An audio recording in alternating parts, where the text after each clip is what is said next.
বিসমিল্লাহির রহমানির রহিম। ঘুরি ফিরি আমার দেশ, কত সুন্দর বাংলাদেশ। প্রিয় ভিউয়ার্স, নৌকা ভাঙ্গা, এই বৈঠাটাও ভাঙ্গা, অল্প একটু বৈঠা,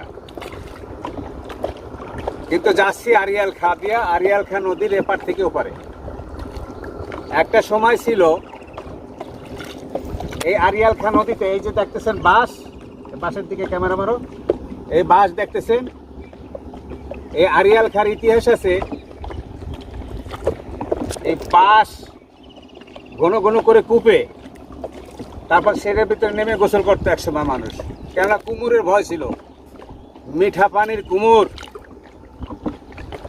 নৌকা থেকে নিয়ে যাইতো, বেশি দিন আগের কথা না, মাত্র 70 বছর আগে। আর আজকে দেখেন ভাঙ্গা নৌকা, ভাঙ্গা বইটা, ছোট্ট ডিঙ্গি নৌকা। তো শিল্পীর সেই গানের কথা মনে পড়লো, দরিয়ার কুল নাই কিনার নাই, নাই কেউ দরিয়ার পারে, সাবধানে চালাইও মাঝি আমার ভাঙ্গা তরিরে। কথাগুলি কষ্টে বলতে হয়। ওনরা যে গান গাইছে, দরিয়ার কুল কিনারা নাই, সেই সুজলা সুফলা বাংলাদেশ এখন হারিয়ে গেছে। কারণ হচ্ছে ক্লাইমেট চেঞ্জ হয়ে গেছে, জলবায়ু পরিবর্তন হয়ে গেছে।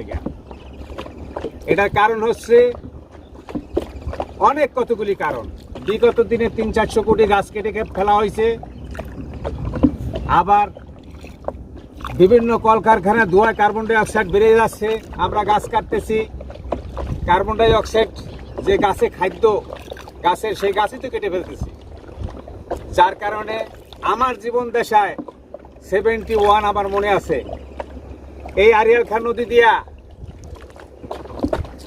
পশ্চিমা পাকিস্তানি মিলিটারি আর্মি তাদের স্টিমার লঞ্চ এখান দিয়ে টহল দিত। ওই আমাদের কালকিনি ফাঁসিতলা বাজারে অ্যাটাক করলো, বহু লোক ধরে নিল, সেটা অন্য ইতিহাস, বলবো না। যাই হোক, এখনো সময় আছে। 30 লক্ষ শহীদ, 30 লক্ষ লোকের বিনিময়, রক্তের বিনিময় যে লাল সবুজ পতাকা আমরা নিয়ে আসছি, এটাকে রক্ষা করতে হবে। আমার বাপদাদারা মুক্তিযুদ্ধ করে পতাকা নিয়ে আসছে, এখন তাদের সন্তানদের দায়িত্ব এই পতাকা রক্ষা করা। কেননা আপনার দেশটা যদি না থাকে, আপনার পতাকার কোনো মূল্য নাই, 3 পয়সার মূল্য নাই। কেননা এই দেশটা যেভাবে গাছ শূন্য হচ্ছে, সমুদ্র তলদেশে যদি আপনার এই দেশটা তলাইয়া যায়, বড় বড় দেশ মহাদেশ, অস্ট্রেলিয়া, কানাডা, আমেরিকা, জার্মানি খালি পড়ে রয়েছে, আপনাকে জিগাবে না তারা।